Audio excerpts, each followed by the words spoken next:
Un mot sur la Fabrique des quartiers, sur qui nous sommes et ce qu'on fait ici à la demande de la ville et de la métropole européenne de Lille. Nous sommes une société d'aménagement. La mission qu'on nous a confiée, la ville et Lille Métropole, c'est la mise en œuvre d'un programme d'investissement ambitieux sur le quartier du Pile. D'investissement, c'est-à-dire de fabrication, de transformation du quartier. Tout ça se nourrit de tout le travail qui se fait avec vous depuis 2 ans. Saturne, action. Quels sont les objectifs que vous voulez atteindre à travers ce projet? L'objectif de la rénovation urbaine, c'est de changer le visage du quartier du Pile, mais pas simplement. C'est d'y remettre du dynamisme, de la vie, de la cohésion sociale, peut-être par différentes associations, et c'est en train de bien prendre. Mais vous avez compris qu'on avait aussi des objectifs sur du court terme. C'est-à-dire quand on refait une braderie, c'est qu'on pense qu'on ne va pas attendre que le quartier soit totalement fini pour remettre de l'animation. Et on a envie que ça revive collectivement. Et c'est aussi ça, sur des petites victoires et des petits changements à court terme qu'on a envie de faire. L'habitant, il a une place essentielle, c'est que c'est l'usager. Quand nous intervenons dans des quartiers d'habitants anciens vivants, c'est-à-dire là où il y aura des gens qui sont présents et qui vivent, il y a une connaissance qui n'est ni celle que nous avons, nous, outils techniques au service de la puissance publique, ni des architectes qui n'habitent pas dans le quartier, qui ne le vivent pas.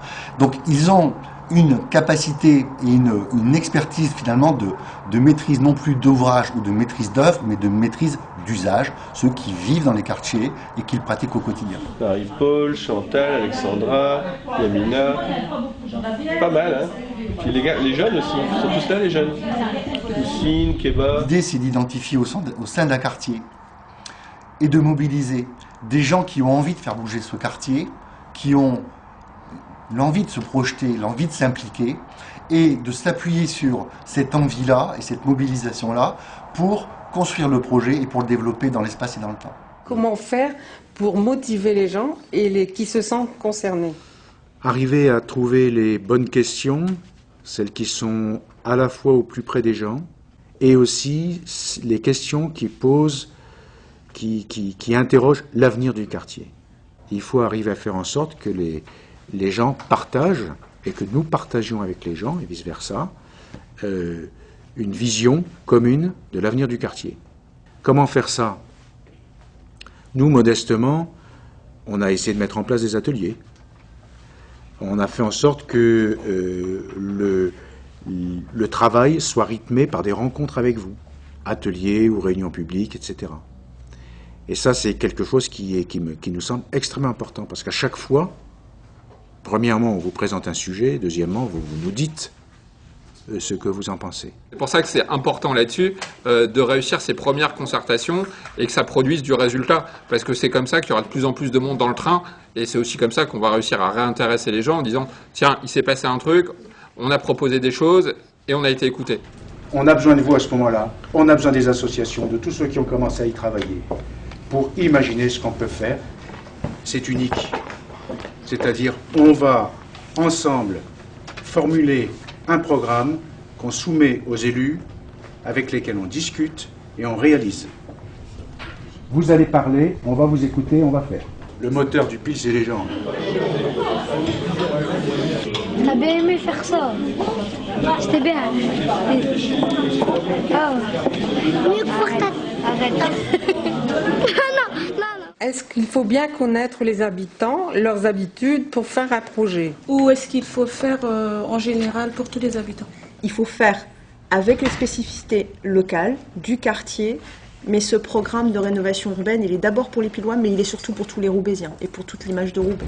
Les gens du Pile, ils veulent avoir un quartier dans lequel ils vivent bien, pour eux, et il me semble qu'ils sont tout à fait prêts et qu'ils souhaitent même voir arriver de nouvelles personnes.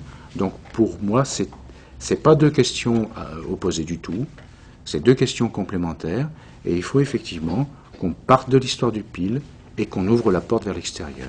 Vous savez, il y a dans ce quartier au moins deux particularités.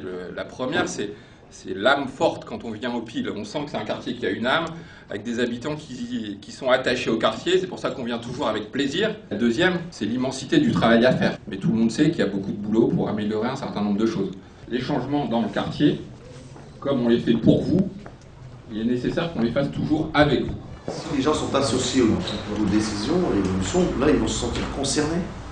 Peut-être ça aussi. Après, effectivement, pour des forces de proposition, forcément, on va adhérer au projet qui va émerger. Oui, il faudrait que tout le monde participe, puisse rapporter quelque chose au quartier, mais ils le font pour leur quartier avec cœur, avec plaisir.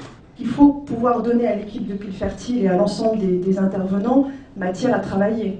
Je commence à bien connaître les habitants du Pile, il y a certaines personnes que je connais depuis très longtemps. Je sais que vous êtes des gens formidables, je sais que vous êtes toujours là pour soutenir et je sais que vous avez une vision d'avenir.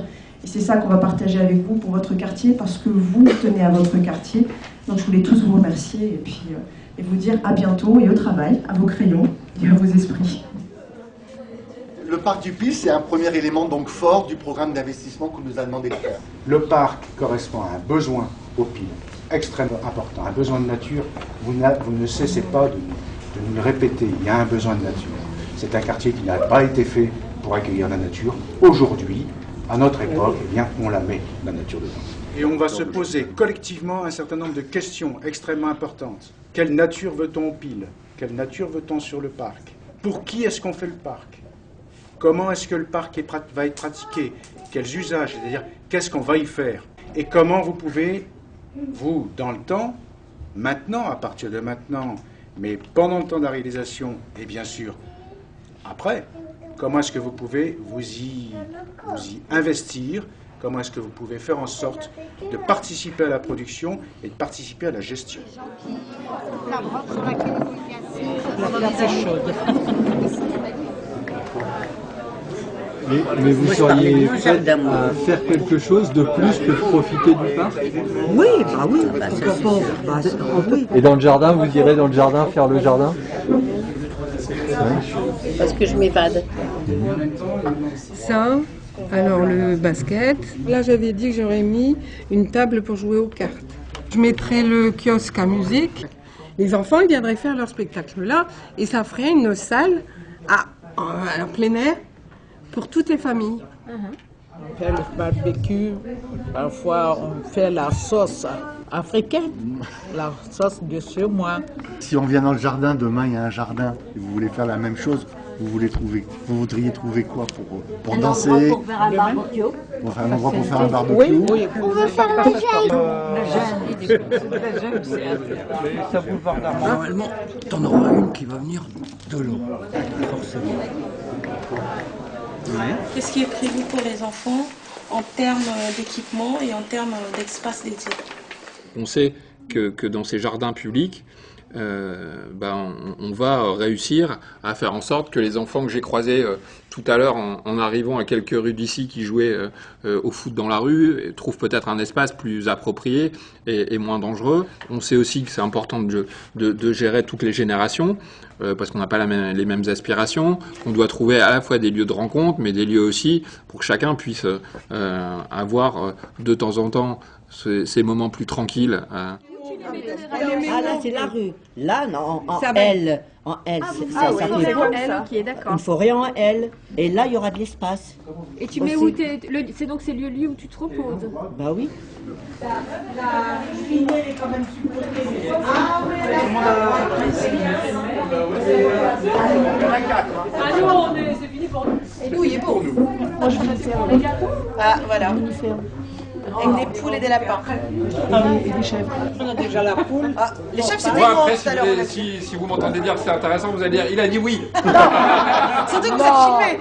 Ouais, voilà. Et sur le parc, j'étais bluffé parce il y a eu en permanence plus de 40 ou 50 personnes. Moi, j'ai fait le début, je suis revenu pour la fin, ça avait hyper bien avancé. Le train de la rénovation, il est là. Hein. À un moment, le train, c'est de participer, vous l'avez compris, vous êtes là. Le cheminement définissent les espaces.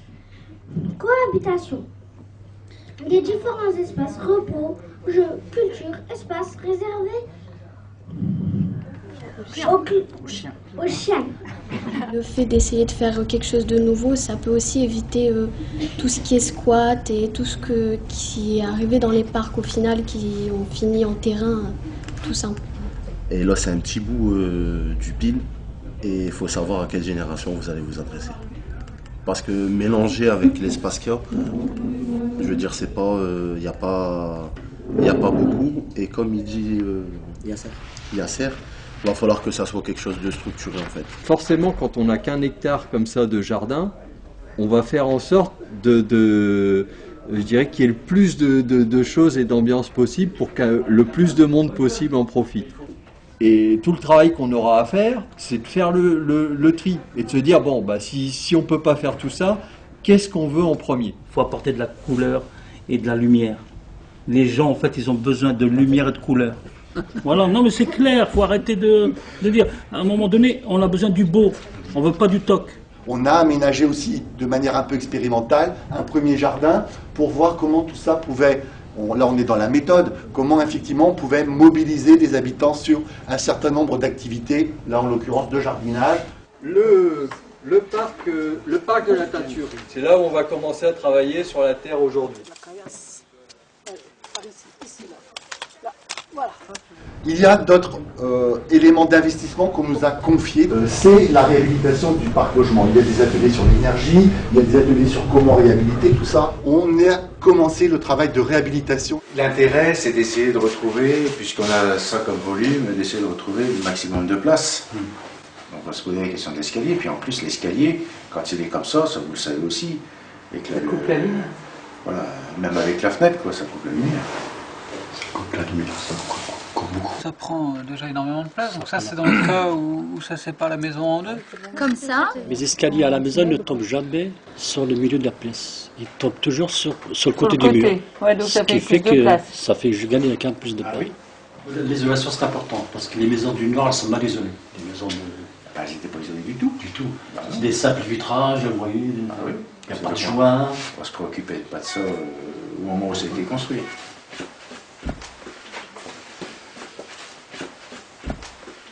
C'est question de Ali. Et quand les maisons murées vivront-elles à nouveau? Pourquoi ces maisons sont-elles murées et continuent-elles de se murer? Parce qu'elles sont acquises par la collectivité pour être traitées dans le projet. On espère qu'elles vont revivre bientôt, on espère beaucoup pouvoir démarrer les projets les chantiers de réhabilitation en 2016 et les chantiers de démolition, il y en a un qui va démarrer en septembre 2015. Cette maison, elle a de la richesse, elle a du potentiel. Enfin, moi, je me dis qu'ici, on a une famille avec 2 enfants qui vivent super bien, quoi. Tu vois, enfin, proposer une rénovation qui va garantir la pérennité de l'ouvrage et la performance énergétique de l'ouvrage. Et on vous redonne un volume capable en vous ayant montré comment on peut moduler l'espace à l'intérieur. Et réhabiliter, ça veut dire quoi pour vous? C'est nous qu'on réhabilite ou alors c'est vous suivez tout le... Sur ce dont on va s'occuper, on voudrait que les chantiers soient des chantiers écoles. Ça veut dire quoi? Ça veut dire que les chantiers de réhabilitation publique, de maisons qui sont acquises par la puissance publique, soient aussi des lieux où les habitants du Puy puissent venir apprendre à réhabiliter leur maison.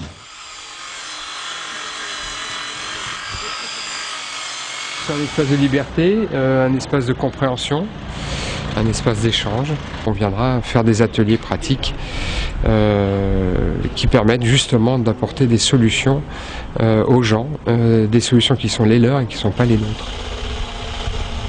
Mais là, vous mettez du bois pour faire quoi? On veut animer un lieu pour que les gens puissent venir apprendre justement à changer des fenêtres, à faire l'isolation, à faire l'électricité et à faire des économies d'énergie.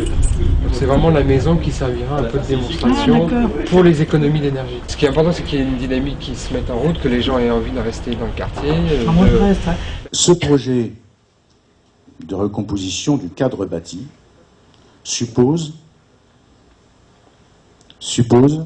qu'il y ait acquisition de terrain, acquisition de maisons et démolition de ces maisons à l'endroit où on va faire du neuf. Comment les personnes qui doivent partir de leur maison vont être relogées? Il y a plusieurs solutions. C'est soit on achète, on maîtrise foncièrement, on achète votre immeuble et vous êtes décisionnaire, c'est-à-dire vous dites j'accepte le prix de l'EPF, mais je veux partir du quartier. Soit vous vous dites non, moi ma priorité c'est que je veux racheter et je veux rester dans le quartier. À ce moment-là, la Fabrique des quartiers travaillera avec ses propriétaires pour leur proposer justement d'autres maisons qu'ils ont achetées à la revente. C'est ce que je vous expliquais tout à l'heure. C'est-à-dire qu'il y aura des maisons qui seront reproposées à la revente. Et là, les proposer effectivement en priorité aux personnes à qui on a acheté justement dans le cadre du PME Arcade. Donc je pense que c'est ce qu'on appelle techniquement des opérations tiroirs en fait. Et la priorité, elle est de réussir ça humainement, mais on sait aussi qu'à un moment, ça peut pas se passer de manière idyllique et qu'il y a des gens à qui on va devoir dire bon désolé, il n'y a pas le choix. Le but c'est que tout soit mené pour que ce soit le moins de gens possible qui soient impactés par des décisions un peu autoritaires parce que à un moment, c'est ce que je vous disais tout à l'heure, à un moment il va falloir trancher, mais le but c'est qu'on ait le maximum de retours et d'informations. C'est aussi pour ça qu'on a dit faites marcher pour les gens qui ne sont pas encore venus, le bouche à oreille, les rapports de voisinage pour que tout ça soit collecté le plus intelligemment possible. Moi je suis médiateur social à l'énergie et je recevais souvent des personnes aussi qui n'étaient pas contentes du prix, du rachat et en même temps de déménager. Donc ils proposaient, alors en réfléchissant, ils disaient voilà pourquoi on ne nous donne pas la même maison un petit peu plus loin ou un petit peu à côté. Mais nous on n'a pas envie de partir, on n'a pas envie de notre maison. Pour les futures expropriations, ou en tout cas de rachat de maison, ils puissent être proposés dans les maisons qui seraient réhabilitées, j'entends qu'il y a 18 en cours, des systèmes d'échange, de tiroirs, de rachat, de priorité, de je sais pas. Il y a une volonté. Après, c'est pas forcément simple à faire. Voilà. Parce qu'une chose s'échange pas comme ça avec une autre, c'est un peu plus compliqué. Et que nous, les immeubles qu'on a aujourd'hui, c'est des immeubles en très mauvais état. C'est pour ça qu'on en est propriétaire. Donc il faut les réhabiliter, ça a un coût. Il y a mais vous êtes propriétaire d'une maison, elle a une valeur. Le tout, c'est de voir si on arrive à faire la balance entre le coût de rachat de votre bien et le prix de revient du bâtiment réhabilité. Comment les personnes âgées expropriées peuvent-elles rester sur le quartier? Serait-il possible d'envisager des échanges de maisons comme pour les habitants expropriés qui voudraient rester sur le quartier?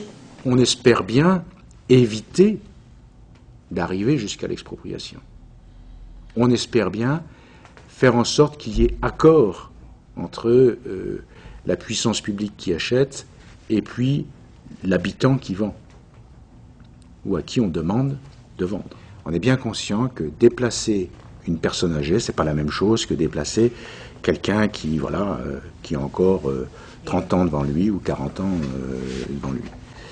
Donc il faudrait pouvoir faire très attention à ce que les personnes âgées qu'ils souhaitent puissent rester dans le quartier. Cas par cas, en essayant de trouver avec vous, avec les personnes concernées, le projet qui est le plus en phase avec les attentes et les besoins. À un moment donné, quand tout le monde se met autour d'une table, c'est que chacun va parler pour sa propre paroisse, et ce qui est normal. Et donc, à un moment donné, effectivement, il y a quelqu'un qui doit trancher, parce qu'effectivement, chacun... Je crois que contenter tout le monde, c'est pas possible. Mais quand on veut partir, on veut pouvoir partir ou divorcer de Roubaix proprement.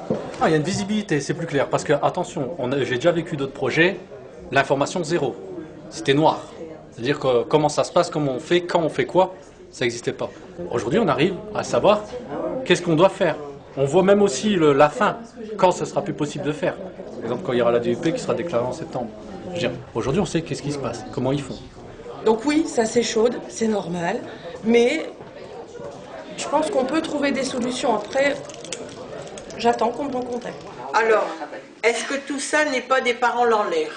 Moi, je veux pouvoir vous regarder les unes et les autres, encore les yeux dans les yeux, dans les semaines, les mois et les années à venir. Donc ça suppose une honnêteté, ça suppose que quand c'est pas possible, on vous le dise dès le départ. Quand il y a des choses en jeu qu'on peut améliorer et négocier, on vous dise bah ça c'est le champ des possibles, on peut faire ça. Parce que c'est comme ça qu'on va y arriver. Il y a des choses concrètes qui vont s'engager, plusieurs chantiers, un chantier sur le parc, des chantiers sur les maisons, des chantiers de démolition. Voilà, c'est-à-dire que le pile, voilà, ça y est, commence à changer. Salut, à bientôt. Et merci du bon accueil, hein. Je reviendrai. Salut. Au revoir. Super, le gamin.